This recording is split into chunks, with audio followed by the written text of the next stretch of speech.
بیگم kitchen میں کھڑی ناشتہ تیار کر رہی تھیں۔ یالے اور ثنایا ان کی ہیلپ کروا رہی تھیں۔ تقریباً 8 بجے ہی سب نے مل کر ناشتہ شروع کیا۔ ثنایا نے جوس پیتے ہوئے ایک نظر بالکل اپنے سامنے ہی ثنایا کو دیکھا، جس کا سارا دھیان ناشتے پر تھا۔ پھر ثنایا کی نظر اس کے دائیں ہاتھ کی پشت پر گئی جو کل جلا تھا۔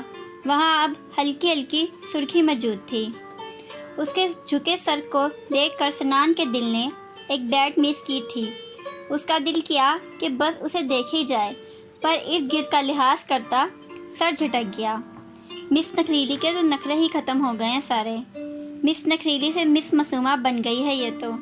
ہنوز ثنایا کے جھکے سر کو دیکھتے ہوئے ثنایا نے دل میں سوچا، پر سوچنے والی بات یہ ہے مجھے اتنی اچھی کیوں لگ رہی ہے اور میں کیوں اس کو بار بار اتنے غور سے دیکھتا ہوں؟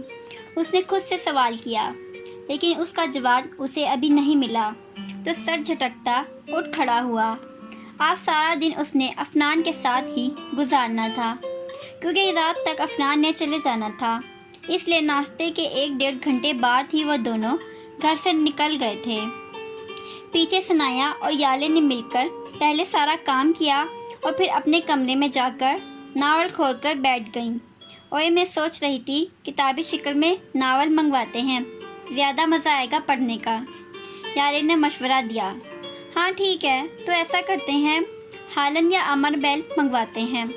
ثنایا کے چہرہ ناول کا سنتے ہی خوشی سے چمک اٹھا۔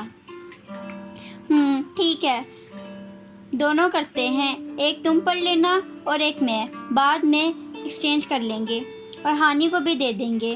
یالے سر ہلاتے ہوئے بولی۔ لو، چڑیل کو یاد کیا اور چڑیل کی کال آ گئی۔ یالے کی نظر ثنایا کے بجتے موبائل پر پڑی تو ہنستے ہوئے بولی اور کال ریسیو کی۔ بس پھر شام تک ان تینوں کی چولیاں ہی چلتی رہیں۔ افنان شام کے 6 بجتے ہی واپس جا چکا تھا۔ ثنایا اسے بس اسٹاپ چھوڑنے جانے کے بعد ابھی تک واپس نہیں آیا تھا۔ شام کے کھانے کی تیاری ثنایا، یالے اور افت بیگم نے مل کر کی تھی۔ ڈائننگ ٹیبل پر بیٹھے ثنایا کا فرائیڈ فش کو دیکھ کر منہ بنا تھا۔ یار مما، اب اس میں سے کانٹے کیسے نکالوں؟ وہ اپنے سامنے پڑے فش کے پیس کو دیکھتا ہوا منہ بسوڑ کر بولا۔ ثنایا جو اس کے سامنے ہی دوسری سائیڈ والی چیئر پر بیٹھی تھی، ایک دم چونک کر اسے دیکھنے لگی، جس کا سارا دھیان فش اور افت بیگم پر تھا۔ اتنے بڑے ہو گئے ہیں اور ابھی تک فش سے کانٹے نکالنے نہیں آئے، ثنایا نے سوچا۔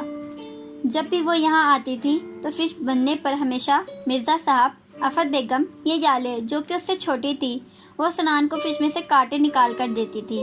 وہ کبھی بھی خود کانٹے نہیں نکالتا تھا، کیونکہ اسے نکالنے آتے ہی نہیں تھے۔ ایک بار جب اس نے کوشش کی تھی تو وہ کانٹا نکل گیا تھا، جس سے اسے کافی مسئلہ ہوا تھا۔ اس کے بعد اس نے خود کبھی فش میں سے کانٹے نہیں نکالے تھے، یہ کام اس کے گھر والے ہی کر کے دیتے تھے۔ اسے حیرت ہو رہی تھی کہ وہ 24 سال کا ہو گیا تھا اور ابھی تک یہ کام اس کے گھر والے کے ذمہ تھا۔ تم کچھ اور کھاؤ، میں تب تک نکال دیتی ہوں، افت بیگم نے کہا تو وہ سر ہلا کر دال چاول کھانے لگا۔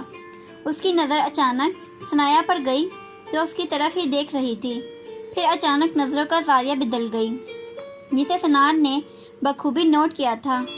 ثنایا کے جھکے سر کو دیکھتا وہ مسکرایا تھا، بالکل مدھم سا، ہمیشہ کی طرح سینے میں دھڑکتے دل کی دھڑکنوں سے الگ ہی ساز گایا۔ استغفر اللہ، باز آ جاؤ ثنایا، اپنے دل کو سمجھاؤ، یہ بات غلط ہے۔ اس نے خود کو ڈپٹا، شاید وہ اپنے جذبات کو محسوس کرنے لگا تھا، اس لیے جلدی سے کھانا کھانے لگا۔ اگلے دن کی شام ڈھل رہی تھی، شام کے 5 بجنے والے تھے۔ رات تک ثنایا نے کراچی کے لیے نکلنا تھا۔ ثنایا اور یالے باہر لون میں ٹہل رہی تھیں جب اس کی بلیک پی وی ہیوی بائک پورش میں آ کر رکی۔ ثنایا نے بائک سے اتر کر اپنا ہیلمٹ اتارا اور اسے بائک پر رکھتا خان بابا گارڈ کے پاس واپس گیا اور اس کے کوئی بات کرنے لگا۔ جی بیٹا ٹھیک ہے، خان بابا نے اس بات میں سر ہلا کر کہا۔ اوکے خان بابا، جس پر ثنایا بھی مسکرا کر کہتا اندر کی جانب بڑھ گیا، پر راستے میں ہی اس کی نظر لون میں کھڑی یالے اور ثنایا پر گئی۔ یالے اپنی پکس بنا رہی تھی اور ثنایا اپنے ہاتھ میں ایک گلاب کا پھول پکڑے اسے دیکھنے میں محو تھی۔ ثنایا کے قدم خود بخود ان کی جانب بڑھ گئے السلام علیکم چلیلو۔ سنان نے سلام کیا۔ وعلیکم السلام، یالے نے سلام کا جواب دیا، پر چڑیل کہنے پر سنان کو کھگی سے گھورنا نہیں بھولی اور پھر واپس اپنے موبائل میں لگ گئی۔ سنان نے چند قدم کے فاصلے پر سامنے کھڑی ثنایا کو دیکھا، جو ویسے ہی کھڑی پھول کو پکڑ کر مدھم مسکراہٹ کے ساتھ دیکھنے میں گم تھی۔ سنان دھیرے سے قدم اٹھاتا اس کے پاس 2 قدم کے فاصلے پر رکا۔ مسلمان ہونے کے ناطے سلامتی بھیجنا فرض ہے، وہ ثنایا کو دیکھتا ہوا بولا۔ ثنایا نے چونک کر ایک دم اسے دیکھا۔ جی سنان بھائی، وہ ناسمجھی سے بولی تو سنان نے بغور اسے دیکھا اور پھر سے وہ پھولوں سے باتیں کر رہی تھی۔ تم؟ سنان نے سوال کیا تو ثنایا نے حیرانگی سے اسے دیکھا۔ اسے کیسے پتہ چلا کہ وہ پھول سے باتیں کر رہی تھی؟ اس نے سوچا، نہیں سنان بھائی، میں بس دیکھ رہی تھی۔ وہ نظریں جھکا کر بولی اور خود کو ملامت بھی کی اس وقت پر جب پھول کو دیکھتے ہوئے اس اذہان کا خیال آیا اور پھر وہ اس کے بارے میں دل ہی دل میں باتیں کرنے لگی۔ نظریں تو تم ایسے چرا رہی ہو جیسے میں تمہاری چوری پکڑ لوں گا، جو کہ میں پہلے ہی پکڑ چکا ہوں۔ سو اب تم میری طرف دیکھ کر بات کر سکتی ہو، سنان نے نارملی انداز میں کہا۔ ثنایا نے گھبرا کر اسے دیکھا۔ میں کیوں ایسا کروں گی؟ میں نے کوئی چوری تھوڑی کی ہے، میں تو بس دیکھ رہی تھی۔ کیا پھولوں کو دیکھنا گناہ ہے؟ اس نے سنان کو گھورتے ہوئے کہا۔ سنان مسکرایا اس کے اس انداز پر۔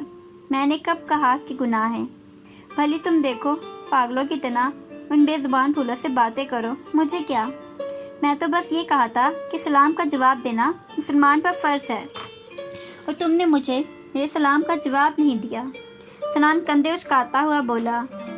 ثنایا سلام کا جواب نہ دینے پر شرمندہ ہوئی۔ سوری سنان بھائی، میں نے نہیں سنا تھا، وہ شرمندہ سی بولی۔ سنان کی نظریں اس کے چہرے پر جمی تھی، اور رہی بات اس پھول کی، وہ اپنا رخ گلاب کے پودے کی طرف کرتے ہوئے مدھم آواز میں بولی۔ ہر احساس کا تعلق دل سے جڑا ہوتا ہے، چاہے وہ محبت کا ہو، نفرت کا ہو، ہمدردی کا ہو، عزت کا ہو، یا کسی کی خاموش گفتگو کو سننا۔ کسی کی خاموشی کو دل سے سننا بھی ایک احساس ہے۔ جب انسان دل سے محسوس کرنے لگے تو اسے ہر بے زبان بولتا ہوا محسوس ہونے لگتا ہے۔ یہ پھول بھی بولتے ہیں، بس محسوس کرنے کی بات ہے۔ جب آپ محسوس کریں گے تو آپ کو بھی ان کی خاموش گفتگو سنائی دے گی، کیونکہ ہر گفتگو کو سننے کے لیے کانوں کی ضرورت نہیں ہوتی، بعض دفعہ بس محسوس کرنا ہوتا ہے، اور پھر ہمیں ہر بے زبان بات کرتے ہوئے نظر آتا ہے۔ سنان ایک پل کے لیے بھی اس پر سے نظریں نہیں ہٹا سکا تھا۔ وہ اس کے چہرے کی مدھم مسکراہٹ، جھکی پلکیں اور اس کے چہرے کی مدھم مسکراہٹ اور بار بار اس گلاب کے پھول کو ہاتھ لگانا بغیر پلکیں جھپکائے بس اسے دیکھ رہا تھا۔ ہائے میں مر جاؤں، مس معصومہ تو سچ میں معصومہ ہی ہے، کتنی پیاری باتیں کرتی ہے، بالکل اپنی طرح، وہ دل میں بولا، اور پھر فوراً ہوش میں آیا۔ میں بھی، خیر میں یہ کہنے آیا تھا کہ چلو تم دونوں کو کہیں باہر لے چلتا ہوں، 10 بجے تک میں نے کراچی چلے جانا ہے، تو وہاں سے واپسی ہو سکتا ہے ہفتے بعد ہو۔ سنان کندھے اچکا کر کہتا یالے کی طرف مڑا۔ ہائے بھائی، کیا سچ میں؟ یالے موبائل ٹیبل پر رکھتی آنکھیں پاڑ کر بولی۔ ہاں جی، چلو جلدی سے ماما کو بتا دو اور ان سے پوچھ بھی لو ساتھ چلنے کے لیے، میں 15 منٹ تک آیا، پھر چلتے ہیں، وہ کہتا ہوا واپس باہر کی جانب بڑھ گیا۔